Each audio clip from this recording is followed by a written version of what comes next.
9, dan kita akan membaca firman Tuhan ini secara bergantian. Saya membaca ayat 1 dan Bapak Ibu Saudara-saudara akan membaca ayat yang kedua. Yosua pasal 1 ayat 1 sampai dengan ayat 9 demikian.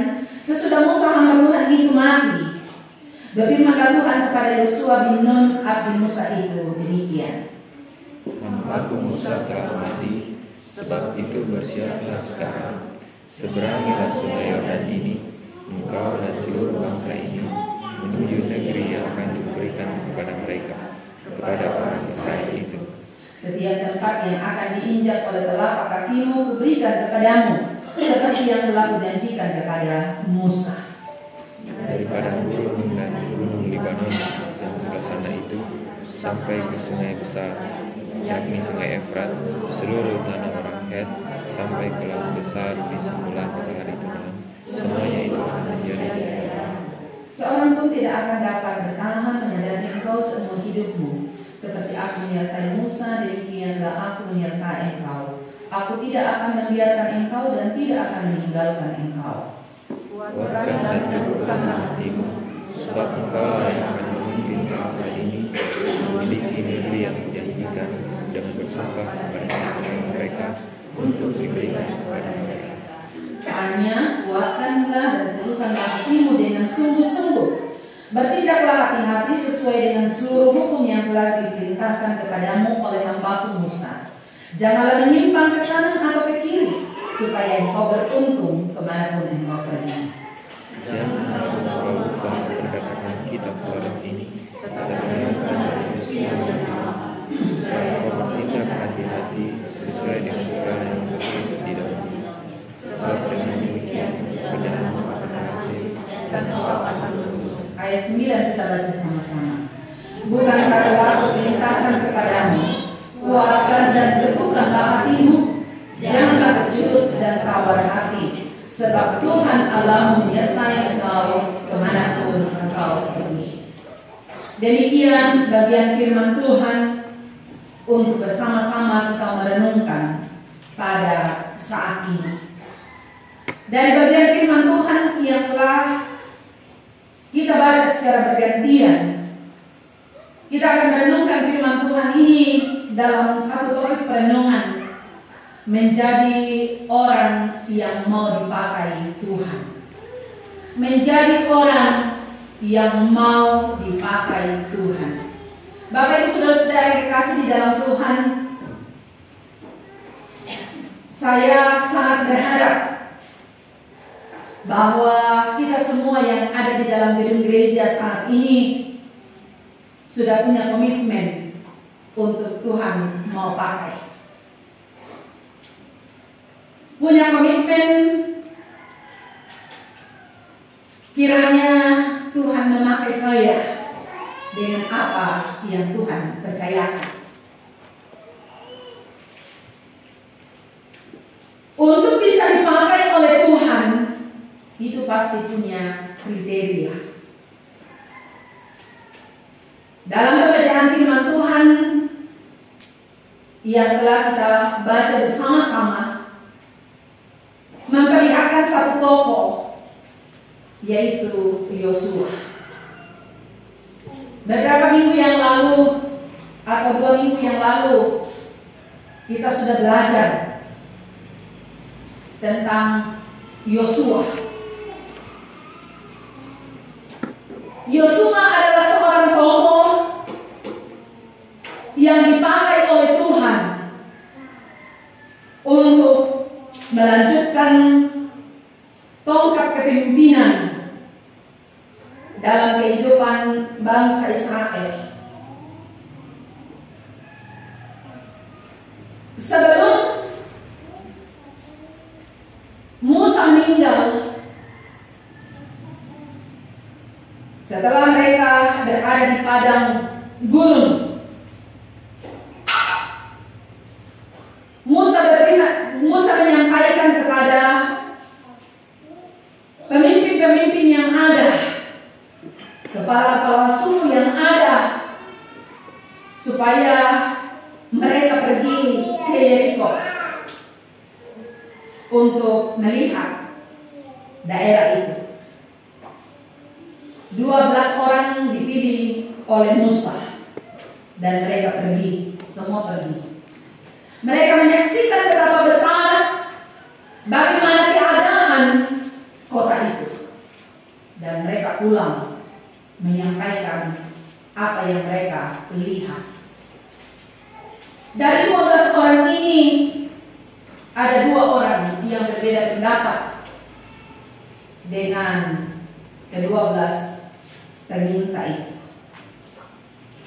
10 orang katakan orang-orang yang ada di sana adalah orang-orang yang besar, orang-orang yang kuat, orang-orang yang hebat, raksasa dan lain sebagainya. Kota itu adalah kota yang hebat karena yang subur, di situ berlimpah susu dan madunya.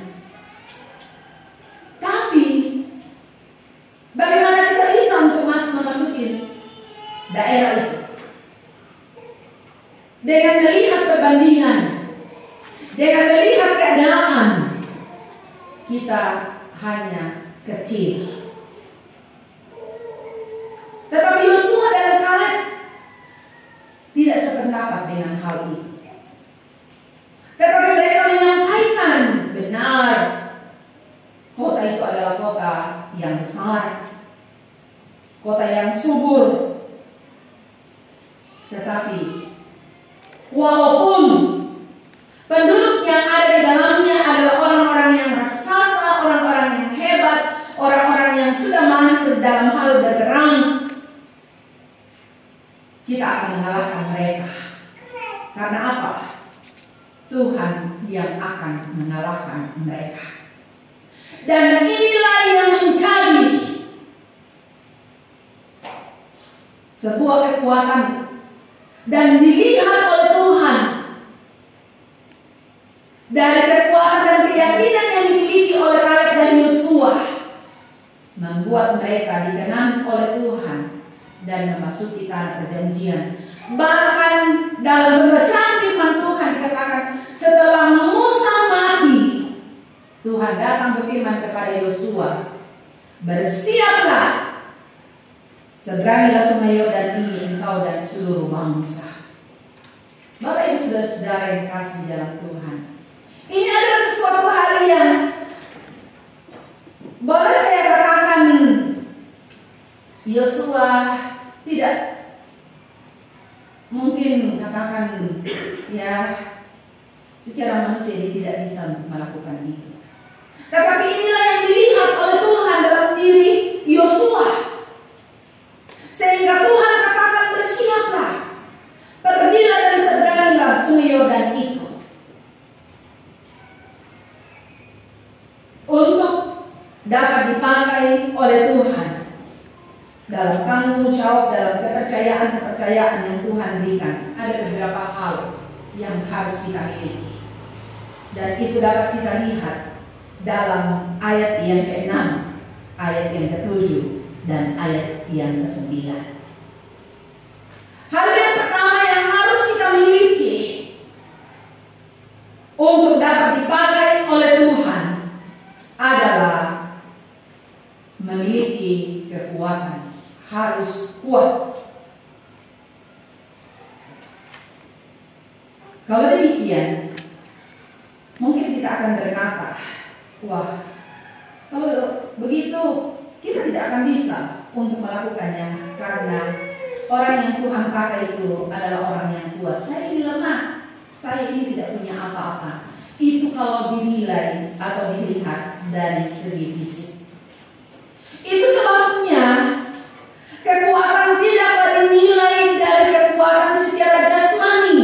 Saya besar, body dan perawakan boleh, oke. Tapi bukan itu yang dilihat oleh Tuhan. Kekuatan bukanlah dinilai dari kemampuan untuk dapat mengangkat beban yang sedang dihadapi, atau hal-hal yang lain yang dapat dilihat dengan mata kepala kita. Tetapi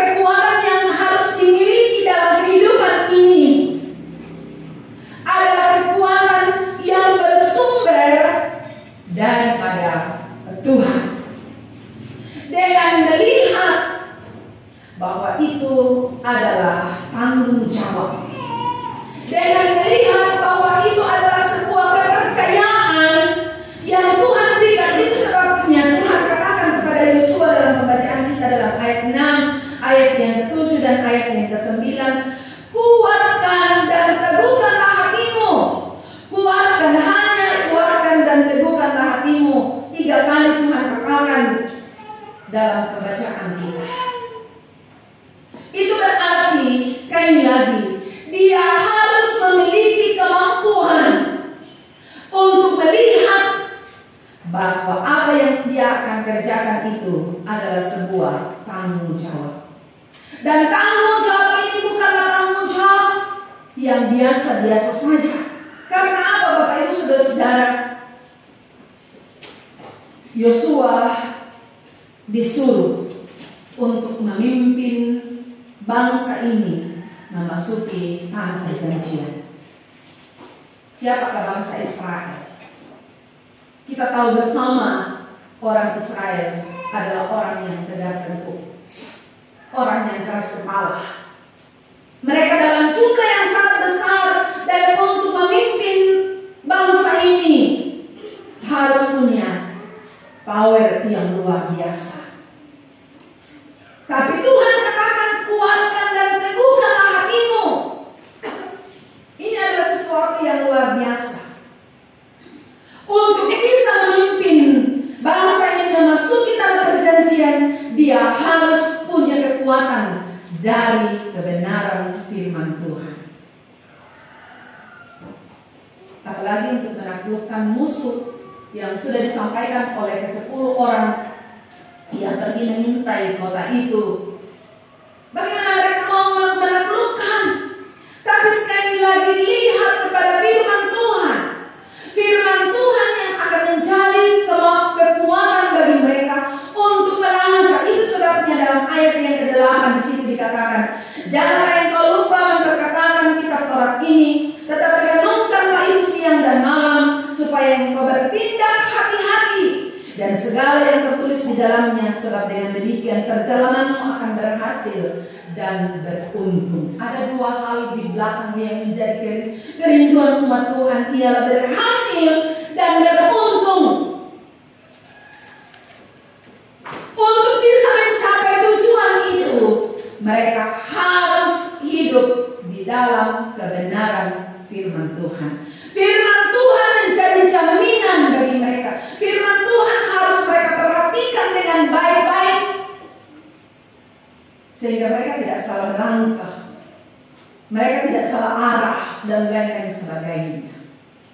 Karena itu Bapak Ibu Saudara-saudara yang dikasihi di dalam Tuhan, dalam kehidupan kita sebagai seorang yang percaya kepada Tuhan, untuk bisa membuat kita kuat, harus dilihat, atau kita harus memiliki hubungan dengan Tuhan melalui firman-Nya. Dan kita harus yakini bahwa Allah yang memberikan kepercayaan itu atau tanggung jawab itu dalam kehidupan kita sebagai seorang yang percaya kepada Tuhan. William Penn berkata begini, jika engkau berdoa untuk sebuah kehidupan yang mudah, berdoalah untuk menjadi kuat. Jangan berdoa untuk tugas yang setara dengan kekuatanmu, tetapi berdoalah untuk kekuatan yang setara dengan tugasmu.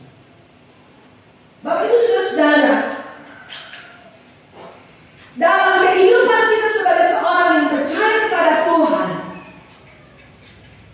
kita harus berdoa bukan untuk mendapatkan sesuatu yang mudah, tetapi supaya kita mendapatkan kekuatan. Itu sebabnya satu ilustrasi yang pernah minta maaf ini sampaikan oleh salah seorang hamba Tuhan.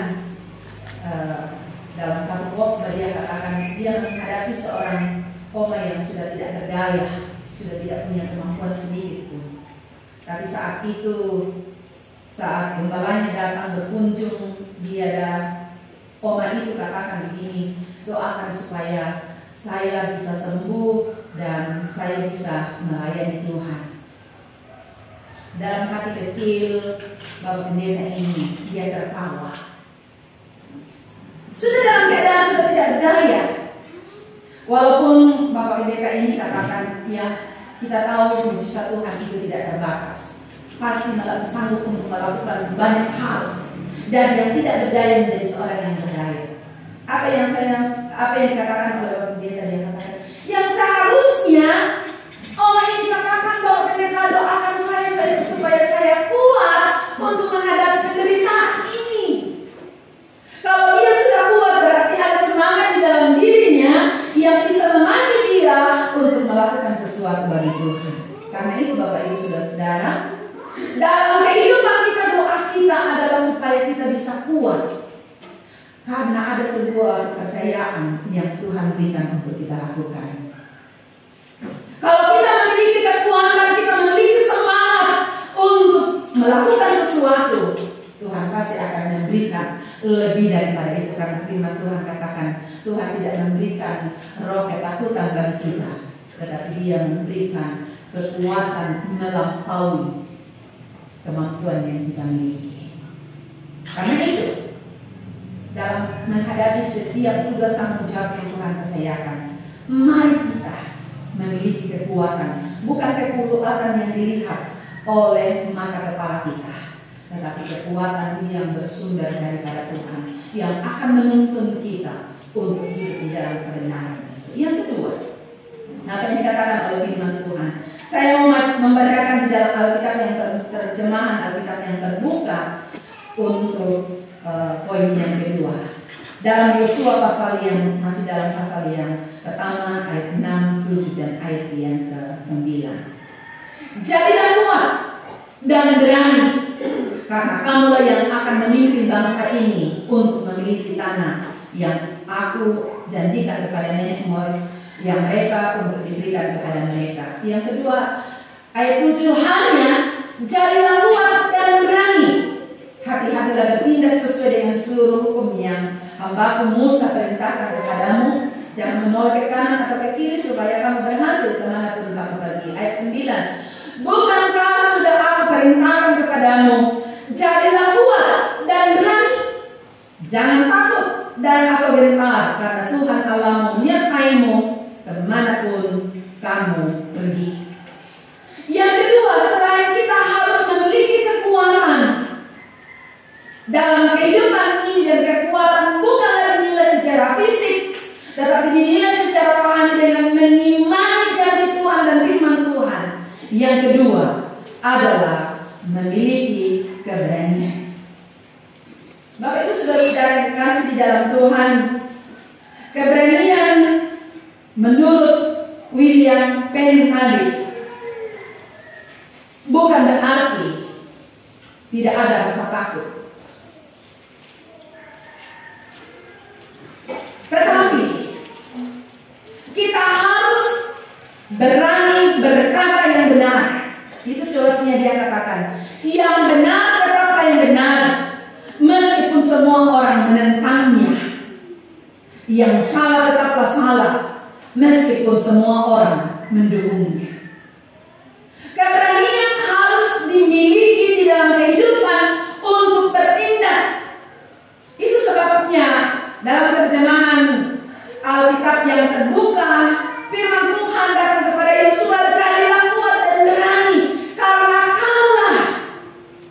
Ya, ini adalah ungkapan yang secara langsung, walaupun dalam bentuk jamak, tetapi ditujukan kepada Yosua, kamulah yang akan memimpin bangsa ini untuk memiliki tanah itu, tanah perjanjian itu.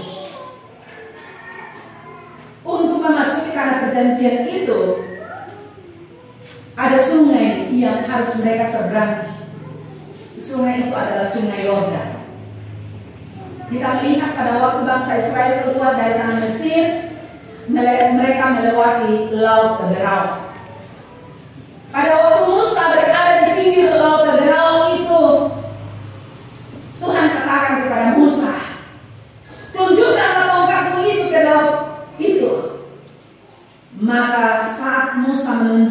membentangkan tongkat itu, laut itu terbelah dua.